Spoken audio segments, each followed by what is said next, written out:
A in mata barka da wannan lokaci. Lafiya me kake nema? Alfarma na zo roƙa daga gare ki dan Allah. Ki taimaka ki bani ajiyar lambobi guda 11 a cikin wayata. Wanda zan yi amfani da su domin jin zazzakan muryar da ke ɓoye a cikin wannan tattausan labba.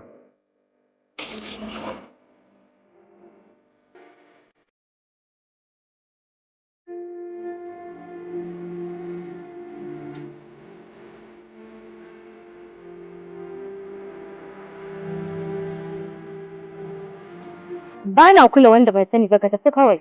Kowanne mutum ya zo duniya ne a matsayin bako, bai san kowa ba kuma kowa bai san shi ba. Sai a hankali sanayya ke shiga. Shin in hali ya dace ba za ki jaraba dacewar halayyarmu ba? Me kake so ne bawan Allah? Wannan surar da Ubangiji ya halitta daga ƙasa ya shimfiɗa mata fata mai haske domin lulluɓe ƙashi da tsoka, jini da jijiyoyi da suke sarrafa kyakkyawan motsi wanda ya haɗa da tattausan murmushi da juyawar idanuwa masu haske tamkar madara sannan ya tsara. Wallahi tallahi duk ƙarya yake gaya miki ba gaskiya yake faɗa miki ba. Wannan mutumin da kike gani ba shi da wani aiki sai karin zuciyar 'yan mata da kalaman ƙarya. Kafin ya zo kan kiyaye da 'yan mata sun fi ɗari, ni ɗaya ce daga cikinsu. Ashe dama haka kake? Ban taɓa soyayya ba, domin ita soyayya al'amari ne da zuciyoyi biyu ke haɗuwa domin ta, amma a yayin da zuciya ɗaya ta ɗarsa ƙauna ga zuciyar da bata san da ita ba, wannan shi ake kira son maso wani.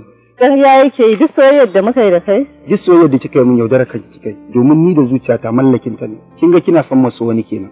Ki yi haƙuri dan Allah kar ki sa na rasa muradi na dan ke baki samu naki ba. Kawayarka.